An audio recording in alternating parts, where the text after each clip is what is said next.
Joining me now, first class father Ed Kelsey. Welcome to First Class Fatherhood. Thank you. Thank you very much. Well, it's an honor to have you here. I can only imagine the joy you're feeling right now, but let's start just like this here. How many kids do you have? How old are they? Two boys, 35, 33. Yeah, and both of them happen to be pretty busy this weekend here. But it's the first time, hard to believe it's the first time ever in Super Bowl history that two brothers are playing against one another. What do you make of that? Certainly as players. I mean, we had the Harbaugh brothers were playing, did the 2013, was it Super Bowl? I believe Correct. Yeah. Right. But yeah, this is the first time two guys on the field playing the game against each other. Yeah, it's pretty cool. I mean, I'm happy. It's it's somebody's going to go home with another ring and somebody's going to go home pissed off and get started on next year. Yeah, well, I guess it would be maybe different if neither one of them had a Super Bowl ring and this was the fight to get the first one. But since both of them have it already, I think that may lighten the blow a bit. Well, maybe, but there's still you're still that brother thing going on. Well, let's do this here, and if you could, we know a little bit about the boys. Let's get a second here. If you could hit my listeners with a little bit about your background and what you do. Sure. Right now, I'm a professional bum. I hang out in Philly with my granddaughters whenever I can, and over at Jason's property, we do a little gardening. Retired essentially. Used to do a lot of work in steel mills. Was a bricklayer of sorts and did a lot of work in that line as a contractor and later on as a sales representative. Their mother was a very successful banker in Cleveland. And she's retired as well. She lives down in Florida now. Very cool. And I know, so take me back if you could, 35 years or so then. About how old were you, Ed, when you first became a dad, and how did that experience? 36 years old. 36 years old. How did that experience of becoming a father change your perspective on life? When you have your firstborn and you're in the hospital and the baby's there and everything, and you excuse yourself, you head to the bathroom and you look in the mirror and it's like that. Excuse my French, that's a holy shit moment if there ever was one. You know what I mean? Stepped in it now. You got work to do, buddy. And as it turns out, that work wasn't very hard. That work was a lot of fun. But yeah, that was really the beginning. The realization that, whether you like it or not, you're a grown-up. Yeah, I'm right there with you. I'm a railroad mechanic myself here in New Jersey, Ed, and we got 4 kids. So our oldest is 16, and I'll tell you, a lot of the concern for a lot of parents out there is whether or not they should let their kids play tackle football, or at what age they should let them start. What age did the boys? When did they take an interest in football? When's the first time they started playing and putting the pads on? Oh, that would be middle school. In Cleveland Heights, there wasn't much in the way of opportunity for youth football. That is, there were in some of the surrounding suburbs had programs like that for kids, but Cleveland Heights didn't. They were wrapped up in obviously baseball. It's the first sport every boy plays. They played baseball, played a lot of hockey. Both of them played, I think Jason was 7, Travis was 5 when they started. Played a lot of hockey. They ended up, I think Travis played all the way through middle school. And once he got in high school, he switched to basketball because he was pretty good at that. Jason played hockey through high school. So hockey was probably more defining and at a young age for them than football was. I mean, they were football fans, certainly. I mean, we're in Northeast Ohio. Of course they're football fans. But they, for a good portion of their childhood, there was no, the Browns were gone. Jason gravitated more towards the Steelers, where Travis was a fan of Brett Favre and the Packers and the Dallas Cowboys. But really, the football thing, aside from playing in the backyard, I mean, and they, I think you've undoubtedly seen the pictures of them in the Bernie Kosar jerseys that are floating around. That was That was a heads up move by mom for a Halloween type thing. And I got a nice reaction from Bernie when he saw those. But yeah, football wasn't. I mean, football was something we watched. You have the Turkey Bowl. Thanksgiving morning, the guys get out of the house and go play football someplace. But that was about it until they hit middle school, and they both jumped on it big time once that happened, and Yeah, well, rolled it on. yeah, no doubt that was the best thing they could have done because where they are right now. But what would you say, Ed? What would you consider to be the top values that you had hoped to instill in the boys growing up? The top value probably. I don't think there's a top value. There's a few values you need to instill in the kids. One of them is you can have an awesome amount of talent at any one thing, whether it's sports, music, art, dance, whatever. But without hard work, you're not going to rise to the top. You're not going to maximize what you can do unless you're willing to take, to put in the work to really enhance that talent. I mean, and that's been huge. The other thing is there's no I in team. You're playing team sports. I always knew that the sports were going to open doors for them because they were good at almost virtually any sport they played. Now, whether this was going to lead into scholarships or, much less the pros or anything, that's always something remained to be seen. But that involvement in those things is going to help enhance their life as they move forward. And fortunately, it became a bit more than that. It became a focus of their life, and they're doing quite well, and they've been fortunate, and they've been more than willing to share that fortune with their respective communities. Yeah, wow, awesome stuff, Ed. I can only imagine how proud you must be as a dad to see them not only performing on the field but off the field as well. Sure, So much more important. Sure. What was it like? I know Jason was the first then to win the Super Bowl. What was that experience like for you as a dad to watch him, hold up the trophy and become a Super Bowl champ? That was just out of this world. And of course, Travis was there. Travis was sitting behind me when as the seconds clicked down. Travis has got his arm wrapped around me from behind, and I'm just holding on to him. And I think I had sunglasses on so people couldn't see me cry. But yeah, that was pretty cool. That was pretty cool. A lot of hard work. Jason had his issues and had things he had to deal with, and as everybody does in everything. But Jason did seem to have maybe a little more than his fair share, but it is what it is. He had a good life. He's enjoyed it, and he has two beautiful little girls and a third one on the way. And, how have you seen Jason change as becoming a father? How has that changed him? What changes have you seen in him since he took on the role of fatherhood? Oh, it's the very little, and I mean he still will hang out with the guys once in a while. That is, during the summer in the off season, go over his house, and you might see, 2 or 3 offensive linemen with him in the back, on the patio playing cards. They'll drink a beer or two, but his party days are gone. And he doesn't miss any of that in the least little bit. He fully embraces the fatherhood, is wrapped up in it. I don't know if you saw the pictures of the girls on the field with him after Sunday night's win or Sunday afternoons. I did. Yeah. I mean, that's he's all about the family. I mean, that's the way it should be, and that tells me that Donna and I did something right. There's no doubt about that. Yeah, for sure. I'm going to be there Monday night, opening night in Arizona, hoping to get a chance to talk to Jason as well as all the rest of the teammates who are dads. That's what I do when I go there. So always excited for that.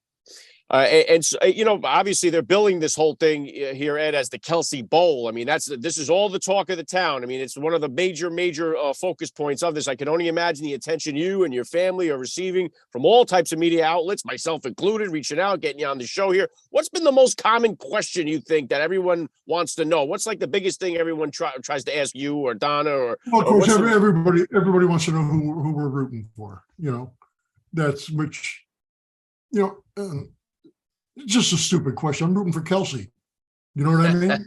That's that. You want to know which one? Both of them. That's a big question. Of course, everyone wants to know, well, what are you going to be wearing? What do that is the boy's mom has a jersey that's half Eagles, half Chiefs. Love that. Yeah, that's pretty cool. I'll be wearing, I've got this on here, my University of Cincinnati. Got Travis's 18 on the front and Jason's 60 on the back. So I'll wear that. I also have a high school jersey made up last year because the Chiefs came to Philly.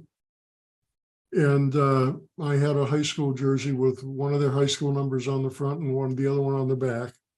And that's the kind of stuff I'll be wearing. It's so cool. It is. This is a lot of fun. Yeah, I can only imagine. Well, I wanted to ask you about discipline with the boys, Ed. What type of disciplinarian were you as a father with the boys growing up? And is that different than the discipline style that you grew up with?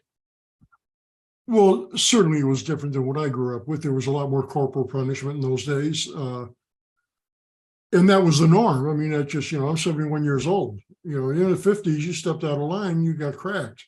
And I'm not criticizing or advocating for that. It is what it is. Certainly the boys, when it came to something happening, there are consequences for your actions, and you have to accept and deal with those consequences. Whether that means timeout because you stole that from your little brother, or it means, you're gonna miss a few weeks of basketball here because you just got tossed out of school for being a butthead. You got suspended for a couple of days. Well, guess what?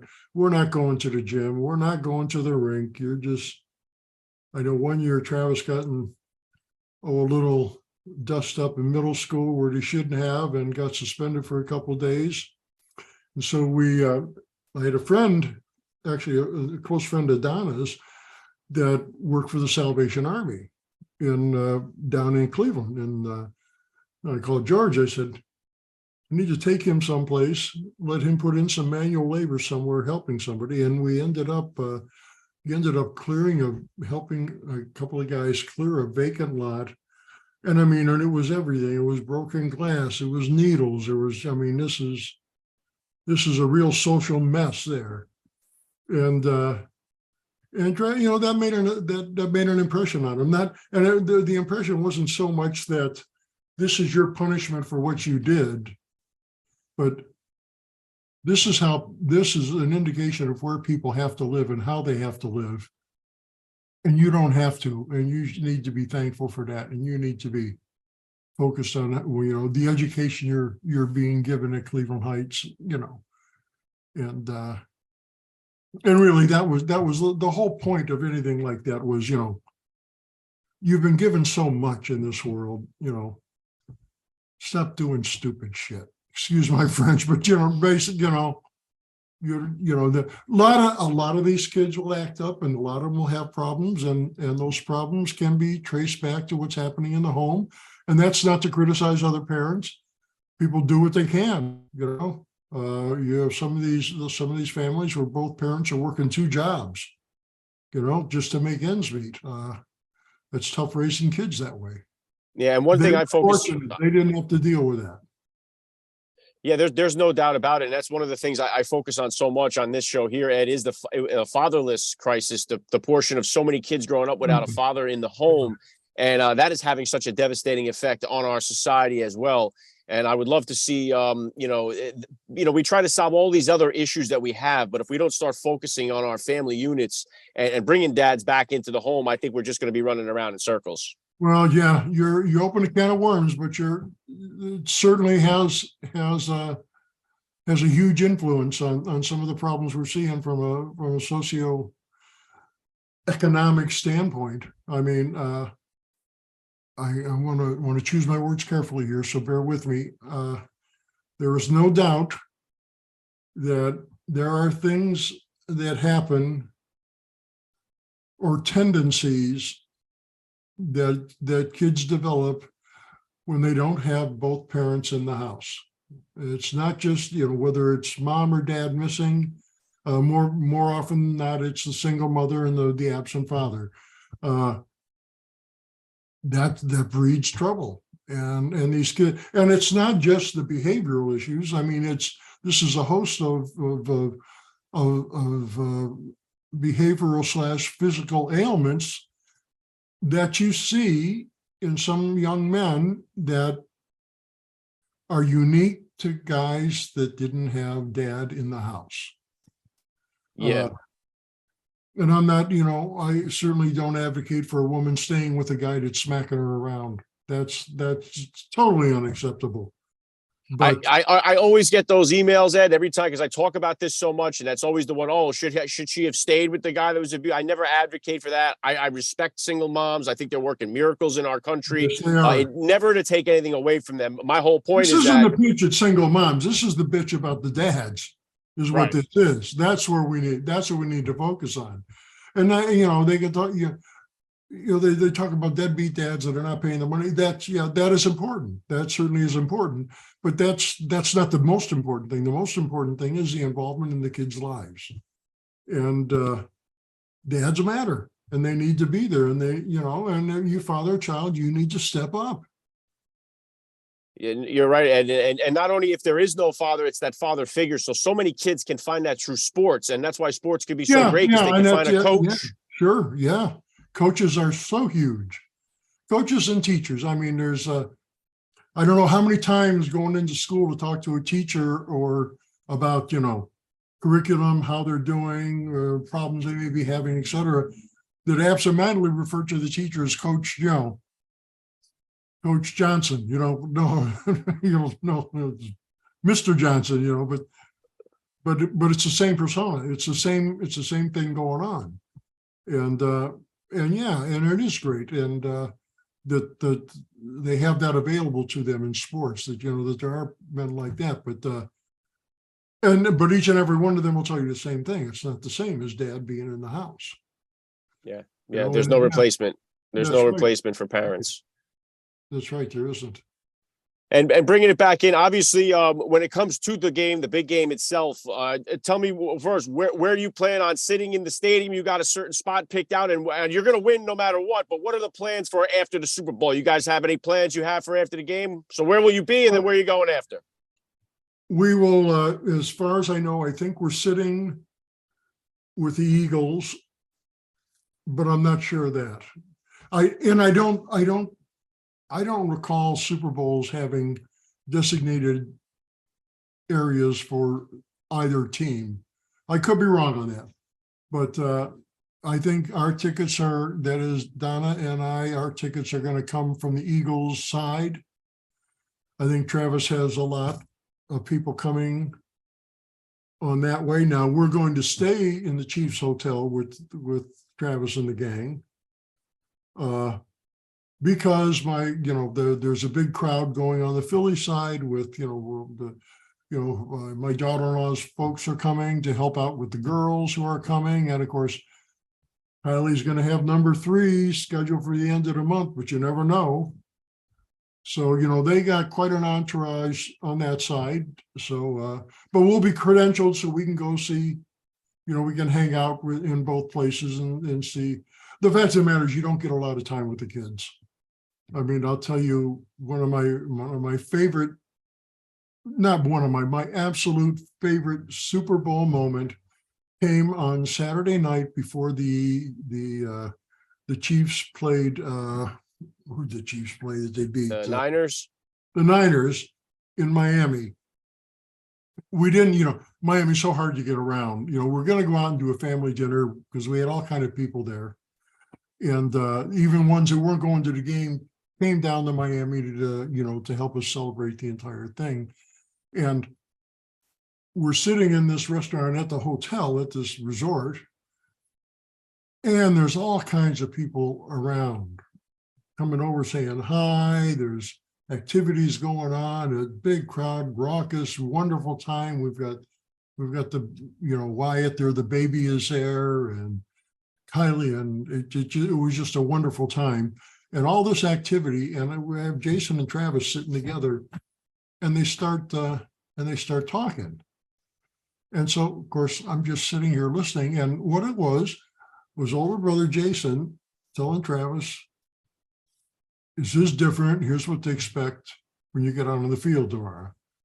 And, you got to remember, first of all, it's the same game you played in middle school. All right. The game hasn't changed. It's faster, it's bigger, it's stronger, but you're still playing a team sport. You're still playing football. And there were other things that he went into that are kind of like just brother stuff. You know what I mean? And I wouldn't even repeat them here.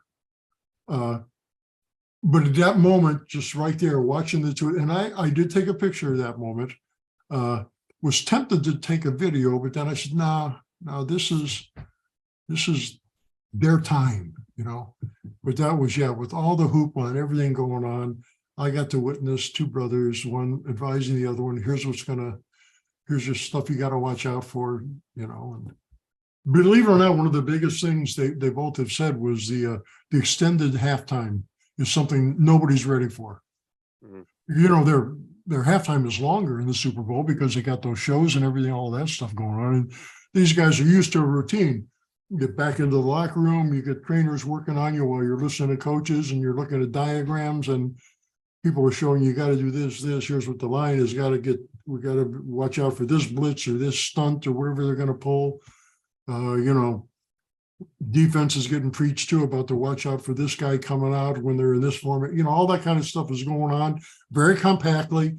Get in there, get it done, get the once over by trainers, get back out there. Well, no, you add 10, 15 minutes to that. That changes that whole dynamic. Suddenly, the muscles aren't quite as warm as they were when you ran in. That was probably one of the biggest things that Jason talked about. You got to be ready for that because that's just a shock to the system. These guys, are used to what they've been doing, all throughout the season. But that was pretty cool. Sitting there watching them with that talk was awesome. And amazing. Nobody else has a clue of what's going on right here in this moment. That is truly one of those dad moments. You get to watch this, what it is, and you just smile and just be happy. Wow, so special. What an awesome dad moment. You're right. And you mentioned there, Kylie's having a third. Do you guys know what it is, or are we waiting until the end? Another girl. Give me another girl. Wow. Which I had always thought Jason was going to have 3 girls. Now, whether he's going to go on and have more girls after this, I don't know. That was kind of a half-hearted joke thing. But it turned out to be true, and it's wonderful. He is fully immersed in the girl dad mode. Whether it's they're working in the garden or playing with them or reading to them, or you go over their house, and as you can imagine, the living room is just a playroom.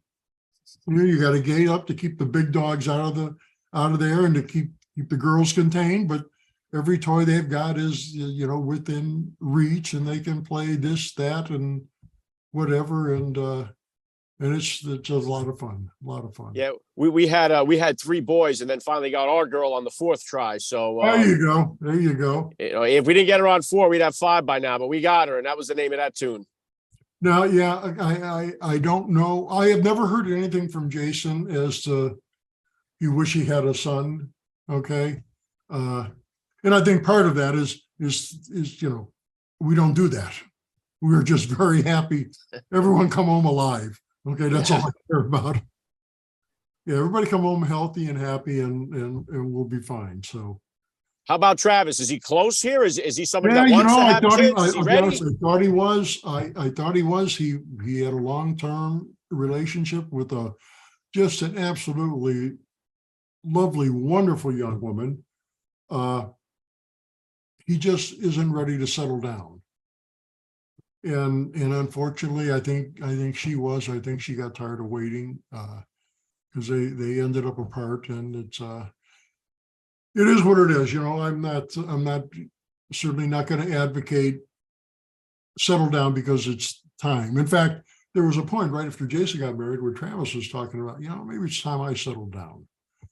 And I gave him a call and was talking to him about that. And I said, so what do you mean? And he went on to rattle off a lot of things of the soul, but no place in that did he mention Kayla's name. And I said, first and foremost, Kayla deserves more than that. And if this is someone you want to spend your life with and are ready to get married and want to settle down and start a family, that should have been the first thing out of your mouth. Not that you're old or getting older and it's time to settle down. Because you and I both know those things never work. We both know guys who settled down because, okay, I'm 28 years old, it's time to get married and raise a family, And I'm 32 years old and I'm paying alimony and child support and my kids are growing up without a dad. Yeah. That rarely works out. If your primary focus isn't on the woman you're going to marry, then don't get married. Very well said, Ed. Yeah, Yeah. those stories are a dime a dozen in our country, no doubt. Yeah, and in retrospect, I'm thinking, did I talk him out of a wonderful relationship? And I don't think I did. I think he realizes what I was saying. He'll come around one of these days. Just to see him with his nieces, with the girls, is and every chance he gets, he comes to Philly to see the babies, hang out with the girls. I mean, he may even stay at my place, but he's up in the morning, boom, straight over to Jason's. And I have no doubt this will all happen for him in due time. Yeah, so cool. And what about as far as you as a grandfather? What do you enjoy most about being a grandfather? How much different is it than being a dad? It's all the fun without the responsibility. You know what I mean? They get to play with my phone. They're not allowed to touch their mom or dad's phones. But come over, grab my phone, and we play games on that. Or you could do I don't sugar them up that much, just because I don't want to unload. Get over there, pump them full of fruit snacks, and take off for Kylie to deal with the aftermath. But yeah, it's just a joy. You can go over there with the intention that, Jason, I got to talk to you about this. But the girls are there and it's pop, and they come running over, and then the next thing you know, it's 3 hours later, you go home, oh shit, I forgot to bring that up. We need to talk about that in the garden or something. So yeah, wonderful stuff. I'm in no hurry to get there, believe me, but I hear all the good news about it. So it is awesome, and you're right, and you don't want to be in a hurry to get there, because you want this to happen naturally, and you want this to be a fully involved family thing. And it really is. I mean, Kylie has wonderful parents. Ed and Lisa are super. It is the baby, Ellie is she gets a little nervous if mom or dad aren't right there, and she's warming up to me pretty good. She plays with me okay, but Big Ed, that is Kylie's dad, is like the Ellie whisperer. She can just hang with him and everything's okay. Kylie or Jason can leave the room and there's no panic. I'm kind of working my way in that direction, but it's it is so much fun, and it's a big warm family environment. Kylie's sister's got two now. Connor Barwin's over with well, I'm not going to say his name, his son. And it does seem most of Jason's friends and Kylie's friends now, where this is all into the child rearing. I mean, yeah, he will have a couple, once in a while have a few. Usually it's the offensive linemen will come over and they'll play cards and drink a couple beers, but the days of shots are over. You know what I mean? But it's pretty cool. Yeah, awesome stuff. I can only imagine how great this all has to be for your entire family. What would you say is going to be like? What will be your message to Travis and Jason right before the game? What do you think will be like your kind of final words, or what will you tell them before the game? I don't know that I'd tell them anything. I would, if I was going to say something, support your brothers out there. Support the guys that you're playing with. You're not going to win any games without your defense out there. Support those guys. You've got guys along the line there that have responsibilities, and you guys got to be in sync to do that. You gotta be focused on protecting your quarterback, and this for both teams. You got to be focused on that. If you're not if you're not the primary receiver on a route, don't stop running. Keep moving around. And Travis does that very well. Make sure Patrick's always got. If push comes to shove, you're working to get open so he can throw the ball. Support. First off, take care of your responsibility and don't worry about whether anybody else is taking care of theirs. Mind your own business, stay in your lane, and get your job done. And beyond that, support the guys, support each other. Yeah, really, really great stuff. Have you had a chance? Are you close with Patrick Mahomes? I don't know that I'm close with Patrick's a wonderful young man. It just blows you away when you get a chance to talk to him. And we don't talk much about football. Everyone wants to talk football with Pat. I'm more interested. He's got a second one now, a second baby a few weeks ago. Or no, I think it actually was like around Thanksgiving now. Yes. He's happy to get the pictures out to show me the baby and his oldest. And I've met his dad a couple of times, and super guy, a real happy, proud grandpa, as you would imagine. Ditto for his mom. Very down to earth, not the least bit pretentious. Just a great guy. He really is. Yeah, I had the opportunity to speak with him at the Super Bowl down in Miami when they were playing the Niners. That was before he was a father. Yes. So I asked him about his father, but now it's the first time he'll be playing in the Super Bowl as a dad. So hoping to get a chance to reconnect with him and talk to him about fatherhood as well. Yes, I hope you do, because he's just a really good guy. He really is. Yeah, no doubt. And that's something, and that brings up a point that I never get tired of saying. You start looking at professional athletes, and we see the stuff in the news where some of these guys make some terrible decisions. Some of them are just not equipped to deal with the lifestyle, and you'll see signs of domestic abuse, or you'll see this or that, aberrant, terrible behavior socially. But what I found is there are no more butt heads in the NFL than there are in an office environment, in a shop. Every place you've gone and worked, there's a couple of clowns. They're just, you don't hang out with them, or you don't, that are always doing wildly inappropriate things. And could care less about the consequences, et cetera. And I don't think you have more in professional sports than you do in just day-to-day living. Now, it's magnified a little more when you see a guy that's making $30 million a year kick a girl or something like that. Yeah, that's a big deal. But the fact of the matter is that is no better, no worse than the guy making, $50,000 a year abusing someone like that. So I think that has been a true joy, is to realize just most of the guys, by the time they get to this level, are pretty good guys. And I will just make the assumption it's the same for basketball, hockey, baseball, whatever. But it certainly has been wonderful to experience that with the NFL. I think you're right. Like I said, I've been working for the railroad for over 2 decades, and we got quite a few butt heads on the rail. Sure. So there's no doubt about that. I'm sure, but that's one of the things that I've really enjoyed, is just what wonderful young men there are playing this sport. Yes, I've had a ton of them on. I think it's so much more important. I think who they are as fathers, who they are off the field, is far more important than who they'll ever be on the field. Sure, and I think their impact is that much greater. And they know that, and these guys know that, and they embrace it. Yeah, they call it influencer for a reason. You know, they do have a Yeah. massive influence on so many of our young, especially our young boys in this country. So, and props to you for raising two great ones. I know I've kept you here.